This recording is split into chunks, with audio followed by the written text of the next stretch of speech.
कष्ट नहीं देंगे। भले अपने लड़के का नाम लिया, अंतिम लड़के का नारायण नाम रखा था, तो नारायण पानी लाओ ऐसे करने लगा। और धुंधकारी भी पापी था, आप लोग जानते हैं। अपनी माँ अंधी धुंधली को कुआं में डालकर मार दिया, इतना पापी था। औरत लोग जब मार दिया उससे ना, तो प्रेत हो गया। प्रेत हो जाने के बाद भागवत पुराण का घर पे कथा करवाए गौकर्ण जी, तब जाकर के स्वर्गलोक में चले गए। तो भगवान ही एक ऐसे आदमी हैं कि इनका अगर नाम लेंगे तो मार्कंडे लड़का यहाँ बोलते हैं नहीं लगता। मार्कंडे महाराज जो है ना, वो आज तक जीवित हैं कैथी में, क्योंकि भगवान का जो है जाप कर रहे थे। तो मैं बता दूं कि स्वर्ग लोक, पाताल लोक, धरती लोक, इसी लोक में अगर भगवान का हम लोग नाम लेंगे तो कभी भी जो है दुख नहीं होगा, कष्ट दूर हो जाता है भगवान का नाम लेने से। अगर एक बार नाम हम लोग भगवान का ले लें तो करोड़ों पाप नष्ट हो जाता है।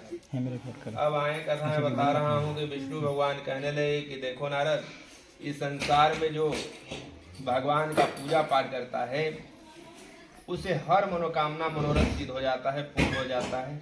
और भगवान श्रद्धा भक्ति भाव से पूजे जाते हैं। ये नहीं है कि बहुत प्रकार का फल मीठा पकवान वगैरह रहेगा तभी जो है हम लोग पूजा पाठ करेंगे, नहीं। श्रद्धा भक्ति भाव के भूखे हैं, भगवान खा रहे हैं थोड़े। भगवान तो आपकी श्रद्धा भक्ति भाव को ले रहे हैं। जैसा आपकी मति रहेगा वैसे भगवान आपके पास आकर के आपको जो है हर कर्मों का फल का इच्छा आपको जरूर दे देंगे। तो मैं बता रहा हूँ कि नारद जी कह रहे हैं कि बताएं कि कब किया जाता है, कैसे किया जाता है, किस दिन किया जाता है, कौन किया था, ये सब सारी विधि बतलाएं। तो कह रहे हैं कभी भी करना चाहिए। इसके लिए किसी विद्वान ब्राह्मण के पास नहीं जाना है कि मुझे मुहूर्त बताएं। इसका मुहूर्त और दिन महीना कोई निश्चित नहीं है समय, ठीक ना। कभी भी आप कर सकते हैं, आज, कल, परसों, मलमास में, खरमास में, शुक्रांत में, कभी भी कर सकते हैं। भगवान का नाम कभी भी ले सकते हैं। और इसका मुहूर्त तिथि दिन निश्चित नहीं है, बल्कि पूजा की सामग्री में केले के फल में भगवान विष्णु पसंद रहते हैं। उसके बाद दूध, दही, अगरबत्ती, बत्ती, सरस्वती, पंचरत्न, यह सब जो है विधि पूर्वक सर सामान मंगा करके भगवान का भोग लगा करके अपने भाई मित्रों इष्ट कथा सुनने वाले साथियों को बुला करके ब्राह्मण को आमंत्रण करके इस कथा को करें। इस कथा को करने से इस लोक में सुख भोग करके और क्या होते हैं भगवान इस लोक में जिस मनुष्य का धर्म अच्छा रहता है उसे इस लोक में सुख भोग करके अंत में वैकुंठ धाम की प्राप्ति कराते हैं। और कलयुग में भी कल की अवतार है भगवान विष्णु का, ये आप लोग जानते ही हैं।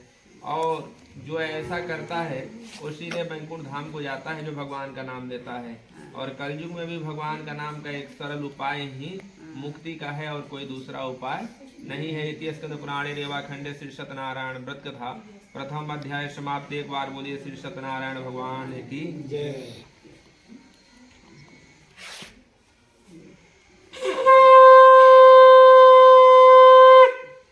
अब दूसरा अध्याय कथा है। दूसरा अध्याय कथा में मैं बता रहा हूँ आपको कि एक सतानंद नामक ब्राह्मण था जो काशीपुर का रहने वाला था। और ब्राह्मण प्रत्येक दिन क्या करता था, भिक्षा मांग करके अपना जीविकोपार्जन करता था, लेकिन किसी का बिना मेहनत किए हुए 1 रुपये नहीं लेता था। सोचता था कि जो भी मैं करूँगा अपने मेहनत के बल पे ही करूँगा। और ब्राह्मण पे भगवान प्रसन्न हो गए। ब्राह्मण पे जब भगवान प्रसन्न होते हैं ना तो बूढ़ा ब्राह्मण का रूप धारण कर लेते हैं। बूढ़ा ब्राह्मण का रूप धारण करके और उस ब्राह्मण के पास जाते हैं जब इच्छा मान करके आराम कर रहा था उसी समय। तो ब्राह्मण देवता को देख करके ब्राह्मण देवता कह रहे हैं कि बूढ़े ब्राह्मण का अनुभव थोड़ा ज़्यादा होगा। तो पूछने लगे कि हे प्रभु जो है आप कहाँ जा रहे हैं।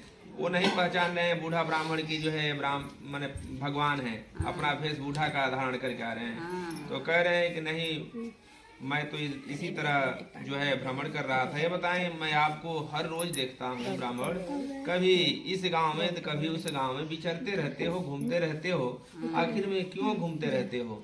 तो कह रहे हैं कि देखिए प्रभु, मैं गरीब हूँ, निर्धन हूँ, निर्धनता के कारण से भिक्षा मांगने का काम करता हूँ, इसी से मेरा घर का भरण पोषण हर चीज़ जो है खाना पीना वगैरह चलता रहता है, तो मैं भिक्षा मांगता हूँ। तो कह रहे हैं बूढ़ा ब्राह्मण के भेष में भगवान सत्यनारायण कि तुम श्री सत्यनारायण भगवान का पूजा करो, क्योंकि भगवान में सबसे श्रेष्ठ विष्णु भगवान को माना गया है और सबसे श्रेष्ठ गंगा नदी को माना गया है। वेद में साम वेद को माना गया है और इस शरीर में सबसे बड़ा इस मन को माना गया है। अभी यहाँ है, अभी चले जाएंगे हम लोग कलकत्ता। तो वैसे ही बता रहा हूँ आपको कि विष्णु भगवान कह रहे हैं गरीब ब्राह्मण से कि अगर सत्यनारायण भगवान का पूजा करोगे ब्राह्मण देवता, तो तुम्हारी गरीबी दूर हो जाएगी, तुम्हारा मनोरथ सिद्ध हो जाएगा, मनोकामना पूर्ण हो जाएगा। तो कह रहे हैं किस दिन किया जाता है? कह रहे हैं कि इसमें सोचने की कोई जरूरत नहीं है। अस्मनि दिवसे, अस्मनि का अर्थ होगा आज के दिन, और कश्मनि दिवसे, कश्मनि का अर्थ होगा कल के दिन। आज के दिन, कल के दिन किसी समय दोपहर को छोड़ करके भगवान का पूजा पाठ करें। भगवान का पूजा पाठ करेंगे आप तो आपकी मनोरथ पूर्ण हो जाएगा, मन चाहा फल की प्राप्ति हो जाएगी। केले का फल, घी, दूध, गेहूं का चूर्ण, सौरषधि, पंचरत्न और पूजा की जो भी सामग्री हो शक्ति सामर्थ्य के अनुसार ला करके ब्राह्मण भाई को बुला करके विधिवत सत्यनारायण भगवान का व्रत करो। तुम्हारा जो भी मन चाहा फल है वो नारायण गरुड़ ध्वज भगवान जो है पूर्ण कर देंगे। तो कह रहे हैं कि ब्राह्मण देवता की बहुत बृहद है और ये व्रत हमारी बस की बात नहीं है, कोई छोटा व्रत बताएं। तो कह रहे हैं कि छोटा बड़ा कुछ भी नहीं होता है, शक्ति सामर्थ्य से होता है, तुम इस व्रत को करना, अवश्य करना। ऐसा कह करके भगवान वहाँ से अंतर्ध्यान हो जाते हैं। गरीब ब्राह्मण सोचने लगता है कि भाई इतना तो ब्राह्मण बता कर चले गए, ये हमारी बस की बात तो नहीं है, कैसे इस कथा को मैं कर सकता हूँ? 2-4 रुपये भिक्षा में मिलता है, मैं कहाँ से इतना कथा करा पाऊँगा? तो कह रहे हैं कि नहीं, सुबह जब जगा वो ब्राह्मण, इसी उथल पुथल मुझसे नींद नहीं आती है, और जब सुबह जगता है तो पक्का इरादा, दूरदृष्टि, और यह समझ गया कि आज मुझे 2 रुपये अगर मिलेगा उसी में सत्यनारायण भगवान का पूजा करूँगा। तो भगवान जिसके ऊपर हाथ रख देते हैं ना, वो रातों रात जो है राजा हो जाता है, उसे कोई रोक नहीं सकता है। भगवान को बनाने वाले हैं, भगवान बिगाड़ने वाले हैं, हर चीज़ करने वाले भगवान ही हैं। अब भगवान ने ऐसा उनके ऊपर कृपा बरसाया कि जब भिक्षा मांगने के लिए गए वो ब्राह्मण देवता, तो उस गांव में मुँह मांगा धन मिलने लगा कि लोग 2-4 रुपये देते थे, पहले 2-4 हज़ार देने लगे। अब ब्राह्मण को तो बहुत खुशी हुई कि भाई भगवान का जब मैं नाम लिया तो इतना मुझे धन मिल रहा है, तो मैं भगवान का पूजा पाठ, नाम जपूंगा, कीर्तन जागरण अनुष्ठान करूंगा तो मैं बहुत बड़ा हो जाऊंगा। तभी से ब्राह्मण देवता भक्ति भाव में विभोर हो गए और पूरा व्रत कथा पुराण जो है करने लगे, और जीवन प्रयत्न जब तक धरती पे उनकी जो है सांस चलती रही तब तक भगवान का नाम जपते रहे। अंत में वो बैकुंठपुरी को चले गए और उनके घर द्वार और धन दौलत माने इतना जायदाद नाती पोते हो गए कि उस काशीपुर गांव के सबसे बड़े ब्राह्मण के रूप में वो हो गए। तो बताया गया है, विष्णु भगवान भी कह रहे हैं लक्ष्मी जी से कि मेरा जो है भक्त ज़्यादा है धरती पे। लक्ष्मी जी कह रहे हैं कि भाई आपका कहाँ भक्त हैं? तो कह रहे हैं कि चलिए तब देखा जाए किसका भक्त ज़्यादा है। तब जाते हैं धरती पे दोनों लोग, विष्णु भगवान और लक्ष्मी जी। तो कथावाचक के रूप में विष्णु भगवान हो जाते हैं, ब्राह्मण कथा श्रवण करा रहे हैं व्यास बन करके, और लक्ष्मी जी एक जो है घर में जा करके खाना वगैरह खा लेती हैं। जब खाना वगैरह खाती हैं तो सोना चांदी हो जाता है लक्ष्मी जी खाने वाला थाली। अब सारे लोग कथा में से क्या करते हैं, भागते हैं कि चलिए घर पे जल्दी लक्ष्मी जी को ला करके, वो औरत को लाकर खिलाएंगे अपने घर पे। लेकिन जब ब्राह्मण पहुंचता है जो कथा बचवा रहा था, तो लक्ष्मी जी ने कहा कि पहले उस ब्राह्मण को भगाओगे ना, तब जा करके मैं तुम्हारे घर आकर के खाना खाऊंगी। फिर ब्राह्मण का कथा समाप्त करवा के ब्राह्मण पहुंचता है। तो ब्राह्मण जब पहुंचा तो लक्ष्मी जी कहने लगी कि तुमने नारायण का क्या कर दिया, अपमान कर दिया, और जिस घर में अगर पूजा पाठ ना हो, धर्म ना हो, वहाँ लक्ष्मी का निवास नहीं हो सकता है। इसलिए पूजा पाठ से ही हर चीज़ हम लोग क्या कर सकते हैं, प्राप्त कर सकते हैं। और पूजा का ये नियम नहीं है कि करोड़ों रुपए की सामग्री और फल फूल रहेगा तभी हम लोग करेंगे। आपके पास कुछ नहीं है, जल है, जल से ही पूजा करें। ब्राह्मण को भी कोई ज़रूरत नहीं है। आप हर रोज़ ब्राह्मण को समय समय से बुलाएं, लेकिन हर रोज़ अपने जो है वास्तु देवता का, अपने आवाहित देवता का, और अपने जो सूर्य देव हैं, अन्य देव हैं, उनका जो है आप पूजा पाठ करें। देखिए आपका कभी भी दुख और कष्ट आने वाला घर में नहीं है। अब ऐसा कहने के बाद सीधे जो है यह कथा श्रवण करा रहे थे सूत जी महाराज। तो शौनक आदि ऋषि लोग कह रहे हैं कि सूत जी महाराज ये बताएं कि इस धरती पे ब्राह्मण देव के बाद और कोई कथा कहानी किया था क्या? तो कह रहे हाँ किया था, लेकिन ध्यान पूर्वक सुनेंगे तब समझ में आएगा। कह रहे कथा कौन किया था कि एक लकड़हारा जो लकड़ी बेचने वाला था, एक दिन लकड़ी जब काशीपुर गांव में बेच रहा था तो ब्राह्मण के घर में पानी पीने के लिए चला गया, क्योंकि उसे बहुत प्यास सता रही थी। अब ब्राह्मण के घर में प्रवेश किया तो ब्राह्मण का धन दौलत देख करके, नाती पोते वगैरह देख करके, बहुत वृद्धि देख करके आश्चर्यचकित होकर के इधर से उधर देख रहा है। अब देखिए, मैं बता दूं कि कथा बहुत सारे लोग सुनते हैं, लेकिन कोई आता है तो इधर से उधर बात करने में ही सारा समय क्या कर देता है, गुजार देता है। कोई सोने में गुजार देता है, तो कोई कहता है कि चलो कथा में क्या रखा है, ऐसे सब बात करने में गुजार देता है। लेकिन बहुत चीज रखा है, सोचेंगे आप तो इस पुराण और कथा धर्म में बहुत शक्ति है।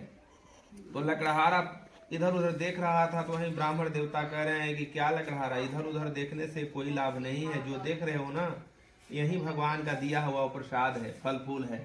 मैं जो भी पाया हूँ, भगवान नारायण पीत वस्त्र धारण करने वाले, शंख चक्र धारण करने वाले भगवान से ही फल के रूप में प्राप्ति किया हूँ। अगर घर पे जाकर के तुम भी सत्यनारायण भगवान का अगर कथा करोगे, व्रत करोगे, पूजा पाठ करोगे, तुम्हारी भी मनोकामनाएं क्या हो जाएगी, पूर्ण हो जाएगी। विशेष करके फल देने वाला ये कथा कहानी है। ऐसा कहने के बाद सीधे चरणामी पीता है लकड़हारा, जल पीता है, प्रसाद खाता है, अपने घर को चल देता है। लेकिन रात्रि में सोचता है कि कब रात्रि से सुबह हो जाए कि मैं लकड़ी बेच करके और उसी धन से क्या करूँगा, कथा कराऊंगा। जब सुबह होता है, लकड़ी बेचने के लिए चला गया। कहा गया है कि जाको राखे साइयां, मार सके ना कोई, लाख दुश्मन आपके पास लगे रहेंगे, लाख लोग आपका काम बिगाड़ने के लिए लगेंगे, लेकिन कोई जो है आपका कुछ भी नहीं कर सकता है। प्रहलाद को बहुत बार हिरण्यकश्यप द्वारा मारा गया, बहुत उसको तांडव किया गया उसके ऊपर, लेकिन कभी वो मरा, कभी नहीं मरा। आगे में तक जो है उसे जलाने की कोशिश किया गया। अंत में बोला, उनके पिताजी बोले कि तुम बुलाओ किस भगवान को मानते हो। तो नरसिंहावतार लेकर के भगवान की छाती फाड़ चुके हैं, आप लोग देख ही रहे हैं। तो कभी भी भगवान आपके पास ही हैं, बस आपके विचार वचनों से जो है लोगों को प्रसन्न करना है। हर एक लोगों में भगवान के यहाँ निवास है। अब लकड़हारा भी जो है जब भी मन्नत भगवान से मांगता था, तब जो है क्या करते थे, भगवान उसकी मन्नत को पूर्ण कर देते थे। आज जीवन जन्मांतर तक, जब तक लकड़हारा इस धरती पे जीवित रहा, तब तक जो है भागवत भजन अनुष्ठान, कथा कीर्तन, जागरण करता रहा, और अंत में वो भी वैकुंठ धाम, परम धाम, स्वर्गलोक को चला गया। इति स्कंद पुराणे रेवा खंडे श्री सत्यनारायण व्रत कथा 2 अध्याय समाप्त। एक बार बोलिए श्री सत्यनारायण भगवान की जय।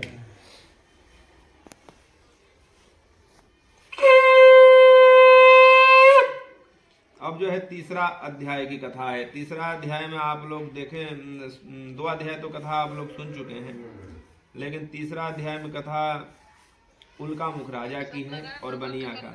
उल्कामुख राजा जो था वो जितेंद्रिय था, सत्यवादी था, धर्मात्मा था। प्रत्येक दिन मंदिर में जाता था और मंदिर में जा करके क्या करता था, ब्राह्मण, साधु, संत, भिक्षुकों को क्या करता था, मुँह मांगा रुपया दक्षिणा में दे करके प्रसन्न कर देता था। और उनकी पत्नी जो थी ना, वो बहुत साध्वी संत थी और वो भी जो है बहुत पूजा पाठ करने वाली थी। लेकिन दोनों लोगों के घर में धन दौलत की कोई कमी नहीं था, संतान की कमी था। कहा गया है कि अगर धन दौलत कितना भी हो, अगर संतान उस घर में ना हो तो समझ जाइए कि सबसे वह परिवार गरीब है। संतान से ही जो है धन है, और जो है धन से संतान नहीं है। कहा गया है कि मात कहे मेरे पूत सपूत है, मतलब माता के लिए सबसे बड़ा धन उसका लड़का, और बहन के लिए सबसे बड़ा धन उसका भाई, और पत्नी के लिए सर्वश्रेष्ठ धन उसका पति हो, चाहे कैसा भी हो। अब मैं बता दूं आपसे कि उल्कामुख जब कथा बचवा रहे थे पुत्र प्राप्ति के लिए भद्रशिला नदी के तट पे, तो वहाँ बहुत प्रकार का धन लिया हुआ नाव में एक बनिया आ जाता है जिसका नाम साधु बनिया था। और साधु बनिया क्या करता है कि राजा से पूछने लगता है कि कुटुंब परिवार के लोगों के साथ यहाँ क्या कर रहे हैं, ये करने से क्या लाभ होता है, हमें बताएं। तो राजा कह रहे हैं कि जहाँ तुम आए हो ना, ये ऐसा व्रत है, ऐसा कथा है कि आप जब कथा सुन रहे हैं ना, तो बीच में उठकर कहीं न जाएं, और इस कथा को अपमान ना करें, अनादर ना करें। किसी भी धर्म का ये कथा हो रहा है वहाँ प्रसाद जरूर ग्रहण कर लें। कोई दे रहा है प्रसाद या इस प्रसाद को परित्याग नहीं करना चाहिए। किसी भी व्रत त्यौहार का जो है प्रसाद का अनादर नहीं करना चाहिए। तो आप 5 अध्याय कथा सुने, कथा सुन जाएंगे आप तो आपको हर चीज़ मालूम हो जाएगा कि कैसे किया जाता है, कब किया जाता है, किस दिन किया जाता है। अब जो है विधवा तो बनिया वहाँ 5 अध्याय कथा सुना। कथा सुनने के बाद अपने घर जाता है। बनिया की पत्नी का नाम लीलावती था और लीलावती से बनिया कहता है कि देखो लीलावती, मैंने उल्का मुख राजा के मुख से भद्रशिला नदी के तट पे एक सत्यनारायण भगवान का व्रत जो है देखा है। अगर उस व्रत को हम लोग अपने घर पे करेंगे तो संतान की प्राप्ति अवश्य हो जाएगी। तो कह रहे हैं क्या करना है, अभी कर दिया जाए ना। तो कह रहे हैं कि नहीं अभी नहीं होगा, हम संकल्प कर रहे हैं कि इस कथा को हम करेंगे। इस कथा को जो है हम लोग के घर में जब संतान का जन्म हो जाएगा तब इस कथा को करेंगे। कुछ दिन बाद जो है संतान प्राप्ति का संकल्प कर ही लिए थे बनिया। उनके घर में एक लड़की का जन्म हो गया। लड़की का जब जन्म हुआ तो उसका नामकरण करने के लिए ब्राह्मण लोग को बुलाया गया। ब्राह्मण लोग आकर नाम कलावती रखे, लेकिन गांव वाले कहने लगे कि जिस व्रत को आपने संकल्प किया है क्यों नहीं कर दे रहे हैं। तो कह रहे हैं कि ठीक है, जब आप कह रहे हैं तो विवाह के समय मैं करा दूंगा। विवाह के समय उस व्रत को जो है टाल देते हैं। अब लड़की घर पे जैसे चंद्रमा बढ़ते हैं ना 15 दिन में शुक्ल पक्ष के 15 दिन में पूर्णिमा जब आता है तो बड़ा हो जाते हैं और तृतीया तिथि के दिन जो है पश्चिम की तरफ हंसुए के आकार से निकलते हैं। उसी तरह लड़की का भगवान के तरफ से मिल चुका था आशीर्वाद कि 15 दिन में ही बड़ी हो जाएगी घर पर। नित्य रोज लंबाई उसका बढ़ता था। अब बनिया व्यापार करने चला गया। कथा जन्म के समय नहीं करवाया था। अब लड़की एक दूसरे के घर घूमने लगी तो बनिया को बढ़िया नहीं लगा। कहने लगा कि भाई ये तो बड़ी हो गई है, एक दूसरे घर घूम रही है, अच्छी बात नहीं है। कंचनपुर गांव से एक सुयोग वर को बुलाया गया। सुयोग मतलब क्या होता है, 100 गुणों से भरा हुआ। 100 गुण से जो भरा हुआ वर था उसे लाया गया। लड़के को उसके साथ विवाह कर दिया गया, कन्यादान कर दिया गया। अब भगवान का उस समय भी कथा नहीं मंडप में करवाया, जिससे भगवान रुष्ट हो गए। सोचने लगे कि बनिया तो बहुत झूठा है, बरगला रहा है, इधर से उधर बात करके और सिर्फ जो है भगवान से दुख में रहता है ना तो हाथ जोड़ता है, सुख में रहता है तो भगवान कुछ समझ ही नहीं रहा है। इसे श्राप जरूर मुझे देना पड़ेगा। अब होता है क्या कि भगवान श्राप दे देते हैं बनिया को कि तुम्हें कठिन दुख होगा। अब चंद्रकेतु राजा का गांव था रत्नसारपुर, उनके गांव के अंदर, और बनिया दामाद जो दोनों है व्यापार करने चले गए। और जब व्यापार करने गए तो वहाँ ठहर गए। ठहरने के वक्त जो है भगवान ने ही राजा चंद्रकेतु का चोरी करवा दिया और उसी चोरी का आरोप में दोनों लोग जेल में चले गए। अब जेल में चले गए तो घर पे खाने तक भी दाने नहीं थे। कलावती लावती घर पे दो लोग खाना बनाकर खाए। अब भिक्षा मांगने की नौबत आ गई। भिक्षा मांगते मांगते मांगते मांगते एक दिन कलावती संध्या के समय एक ब्राह्मण के घर में प्रवेश कर गई भिक्षा मांगने के लिए। जब वहाँ भिक्षा मांगने के लिए गई ना तो वहाँ कथा हो रहा था भगवान का, और संध्या के समय कथा करने के वक्त इतना ज्यादा रात्रि हो गया कथा सुनते सुनते कि कलावती देर रात अपने घर आई, चरणामृत पीकर प्रसाद खा करके। अपनी माँ से कह रही है कि माँ व्यर्थ में तुम ढूंढ रही हो ना, मैं किसी के घर घूमने नहीं गई थी, मैं तो भिक्षा मांगने गई थी। और भिक्षा मांगते वक्त एक ब्राह्मण के घर में जो है कथा सुनने लगी। कथा में बताया गया है कि बिना प्रसाद खाए हुए कहीं नहीं जाना चाहिए, प्रसाद को खा लेना चाहिए, और जो भी यह कथा पुराण सुन रहे हैं पूरा सुन करके ही कहीं जाएं। तो ऐसे करने कारण से मुझे ज्यादा रात्रि हो गया। और पंडित जी जो व्यास जी बता रहे थे, व्यास गति से जो कथा श्रवण करा रहे थे, वो बताए कि इस कथा को जो करते हैं ना उनको मनचाहा फल की प्राप्ति प्राप्त हो जाता है। खोया हुआ राज, खोया हुआ जो है अपने पति पिता धर्म, माने सारे चीज की प्राप्ति आप लोग कर सकते हैं पूजा पाठ से। अब दोनों लोग ने भक्ति का जो है उमंग उनके दिलों में आ गया कि हम भी जो है क्या करेंगे, कथा कराएंगे, हम लोग भगवान से क्या करेंगे, प्रार्थना करके पिता और दामाद जी को जरूर जो है घर पर लाएंगे।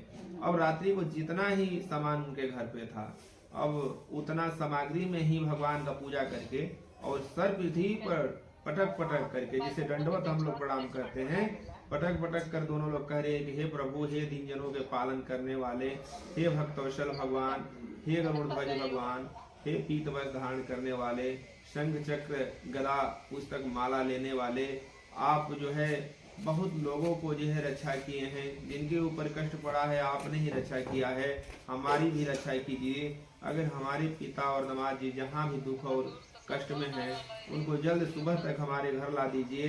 अगर सुबह तक आप घर ला देंगे ना तो इससे विधिवत में आ जाएंगे वो लोग, तो सत्यनारायण भगवान का कथा अवश्य कराऊंगा। अब कथा करने से भगवान क्या हो जाते हैं, प्रसन्न हो जाते हैं, खुश हो जाते हैं, और खुश हो जाने के बाद सीधे वो भगवान सपना दिखाई देते हैं चंद्रकेतु राजा को।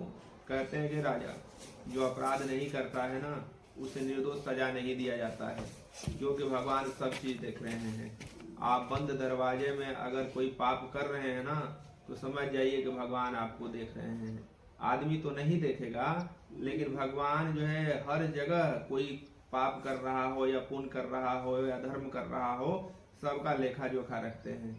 अब मैं बता दूं कि सीधे भगवान की कृपा से जब सपना में भगवान कहते हैं कि बनिया लोग को राजा जल्दी छोड़ दो, क्योंकि वो निर्दोष थे, वो लोग चोरी नहीं किए थे, वो श्राप के कारण जेल में चले गए। जो चोरी किया था वो तो चोरी करके और सामग्री पूरा रख के इन लोगों के पास और निकल गया। ऐसा करने के बाद सीधे सुबह जब होता है तो मंत्री दूत अपने नौकर चाकरों से राजा कहते हैं कि जल्दी उन लोगों को क्या कीजिए, जेल से निकलवाइए और वस्त्र आभूषण गहना दीजिए और उनको मुंह मांगा धन दे दीजिए, दोगुना धन दे दीजिए, इन लोगों को विदाई कर दीजिए। राजा सबको छुड़वा दिए, दोनों बनियों को, और बनिया आकर राजा को प्रणाम करके कहने लगे कि हे प्रभु, हे दिन जनों के पालन करने वाले, आपकी कृपा से हम जो है अब अपने अपने जो है घर चले जाएंगे। अब प्रणाम करके राजा को दोनों बनिया अपने घर को चले गए, लेकिन घमंड और गर्व ये दोनों जो है उनके पास से नहीं गया। इसी पुराणे रेवा खंडे श्री सत्यनारायण व्रत कथा 3रा अध्याय समाप्त। एक बार बोलिए वृंदावन बिहारी लाल की जय।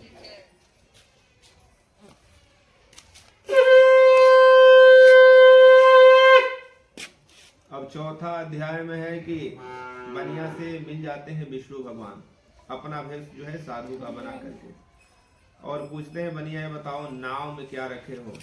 लेकिन बहुत क्या लोग हैं ऊपर से दिखावा करते हैं।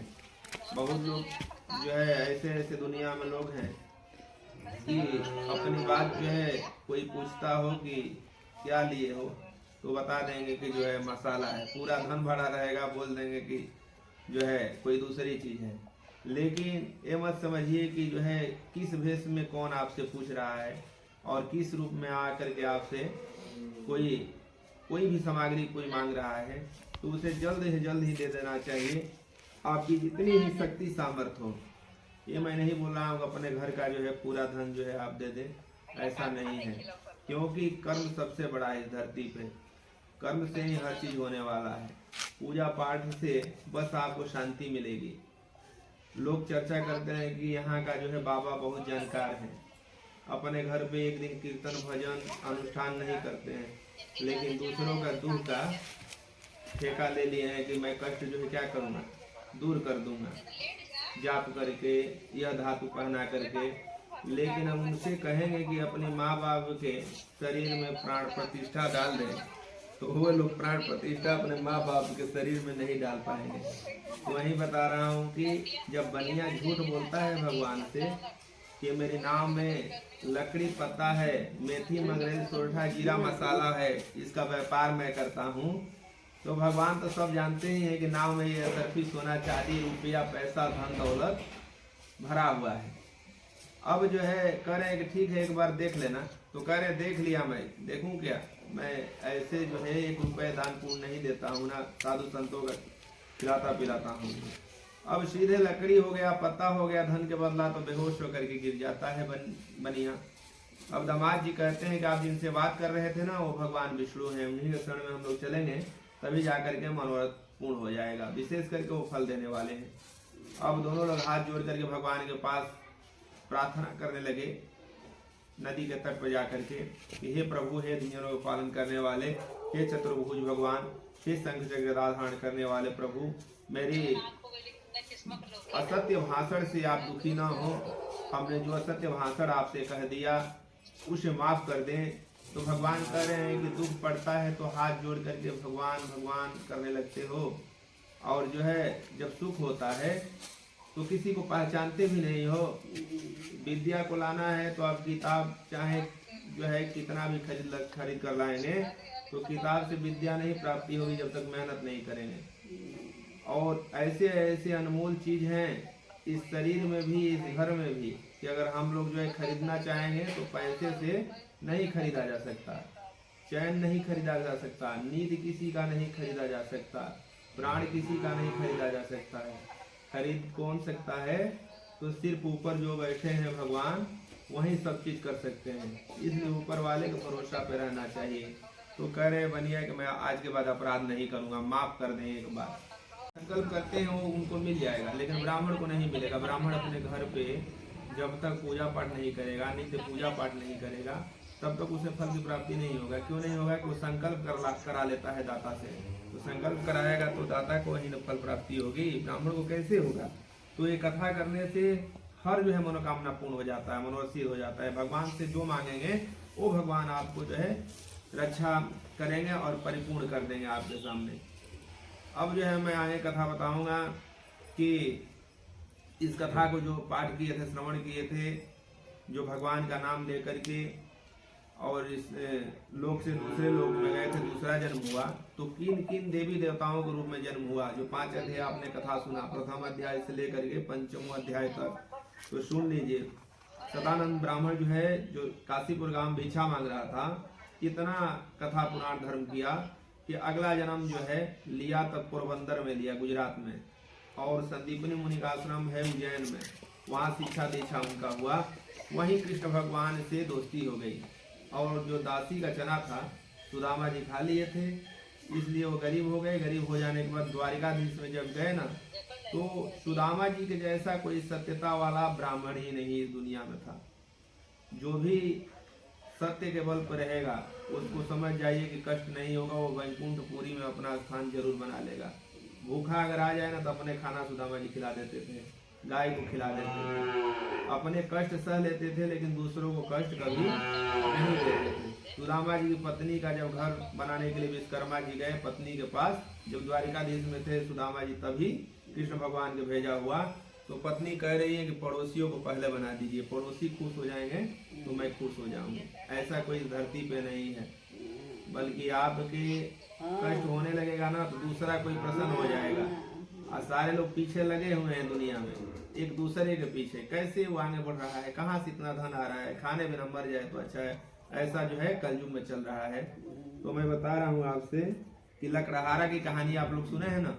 तो लकड़हारा जब इतना पूजा पाठ किया कि अगला जब जन्म पाया तो श्रृंगवेर गांव का राजा बना। राम लक्ष्मण सीता जी वनवास के लिए जा रहे थे ना, तो नाव में बैठाने से पहले वो लकड़हारा कहता है कि देखिए प्रभु पैर पहले धुलवा लीजिए, क्योंकि गौतम ऋषि ने श्राप दिया था अहिल्या को कि जाओ पत्थर हो जाओ।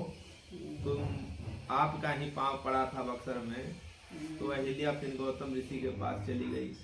और नाव पर पैर रखेंगे ना तो ये नाव जो स्त्री हो जाएगी। तो इसको किस ब्राह्मण को दान दोगे?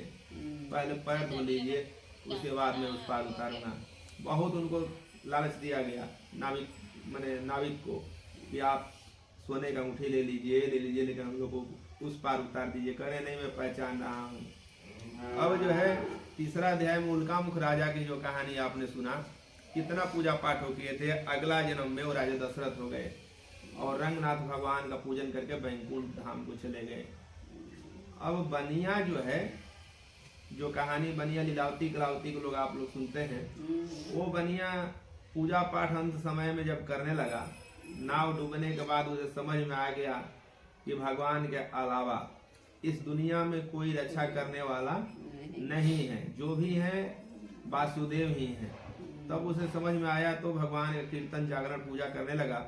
तो जैसे राजा हरिश्चंद्र के हम लोग कहानी कहते हैं, सत्यवादी थे, सत्य के बल पे क्या रहे, दान पुण्य करके जो है बनारस में चले गए, दूसरों के यहाँ नौकरी करने लगे। उसके बाद भी कष्ट आया, लेकिन अपना वचन कभी भी खाली नहीं जाने दिए। उसी तरह मर्दभय राजा थे। विष्णु भगवान और अर्जुन, कृष्ण कहिए या विष्णु कहिए, सबका एक ही अवतार है। कृष्ण भगवान वध किए हैं कंस का ना, तो विष्णु का